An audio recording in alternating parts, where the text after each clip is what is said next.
And thank you for the questions that are coming in. We will get to those in the Q&A section.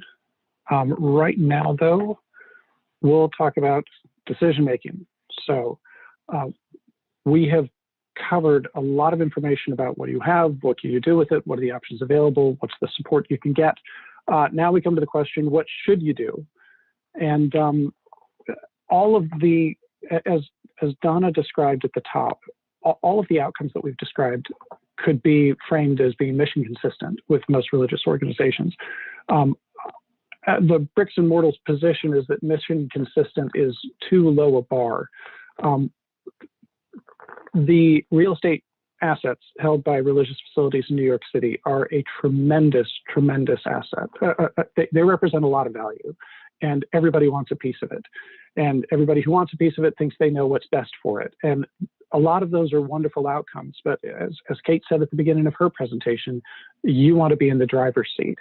So this is sort of fundamental to what Bricks and Mortals does and offers to our membership, is figuring that out, saying what is mission central to our congregation, our community, and what can we, and with our facility. And the way we frame that is what we sort of cheekily call the question.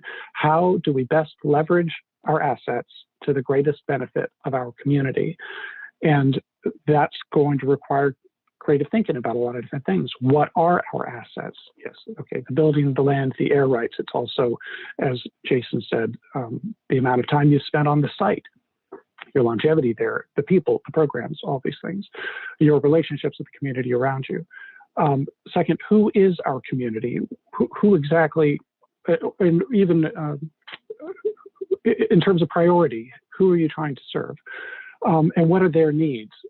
Because there is no one right solution, and what works on one block won't work on the next block over. What works for one congregation won't be optimal for the next congregation over. And all this requires a clear articulation of mission. As Jason said in his presentation, internal congregational communication to say, this is what's important to us, and this is what we're trying to accomplish. So this process of finding the answer to that question, we think, is what differentiates congregations who, as Jason said, a developer shows up and says, well, this seems like a pretty good idea, and they run with it, versus congregations, as Kate said, who are in the driver's seat, driving the process and deciding what's most important to them. So this, we feel like, is very sort of fundamental. You've gathered a lot of information to this point, and now engaging in the right process to determine what's best for you is really the next goal.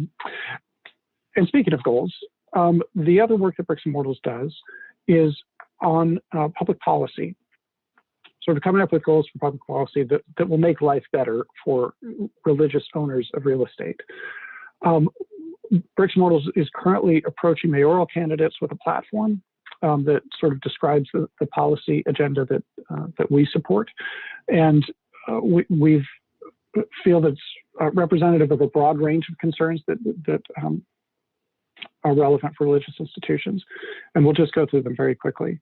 The first is the need for technical assistance from public agencies, that often there are sources for technical assistance. There are some great ones that Matt pointed out in the action guide from Manhattan Borough President, but usually the most expedient way to get assistance is from developers or from people who have a vested interest in what happens with your property. So getting technical assistance from a non-vested entity like public agencies, we think, is critically important for religious institutions. Jason, the second point here, Jason mentioned the Partners for Sacred Places Halo Effect study. The secular social services that are provided by faith-based organizations have tremendous value, not just to the congregations, this is the point of the Halo study, but to the communities around them. And other social services are well funded by the city. Faith-based organizations tends to fill a void in what's provided by public agencies, and we feel like there should be increased public funding for those services. The third is public funding to support affordable housing development. As Donna mentioned at the beginning, affordable housing is perhaps among the most mission consistent things that you could do with your property once you're done with it. However, there are financing incentives that exist for for-profit developers. When they do affordable housing development, basically makes them come out financially okay. It makes it financially viable. However, for nonprofits and faith-based organizations, if you want to do affordable housing with your property instead of, say, market rate housing with your property, you're giving up a lot of the value of your asset.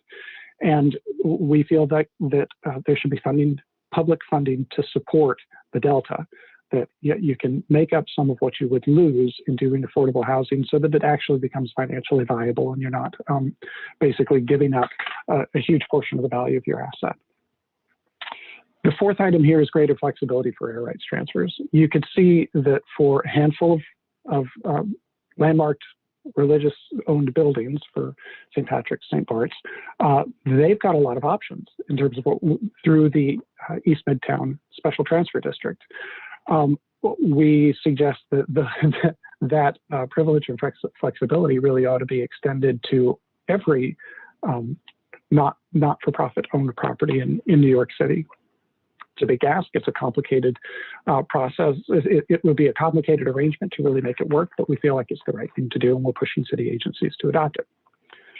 Fifth point here is collaboration with faith-based organizations on the development of city-owned property, which is just to say that when the city owns a property that's adjacent to or has some relationship with a faith-based organization, that the faith-based organization participate in what happens on that property, as doesn't happen now typically. Second to last year is the public funding for the maintenance of landmark buildings. We talked about landmarks at the beginning, and landmarking is effectively the claiming of a private asset for the public benefit. And we don't object to landmarking at Bricks and Mortals. We do think that sort of the historic fabric of New York City is a thing worth preserving. And as Donna said, that the beautiful buildings that churches occupy are likewise worth preserving. However, it is a burden to the congregations that are landmarked.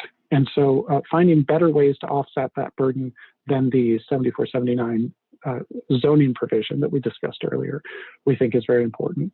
And finally, the creation of a mayor's office of faith-based relations, which is to say, we've come up with what we think are some pretty good ideas here, but there are many other and probably better ideas floating around in the religious community of New York City, and finding a way for those ideas, those concerns, those needs to make it to city, the locus of city power, we think is incredibly important.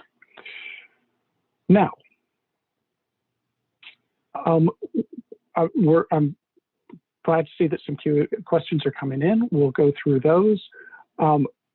Assuming that we haven't addressed every concern of every participant here, Kate, would you like to say very quickly how people can follow up with us? Sure, thanks. So you can email the email address that's listed here, and it goes to our staff. And also, if you go to our website, there's more information there, including case studies on a variety of different areas, housing, other types of adaptive reuse, and there's also a contact form there as well. So there are a couple ways that you can get in contact with us, and there are other resources on the website that should be helpful too.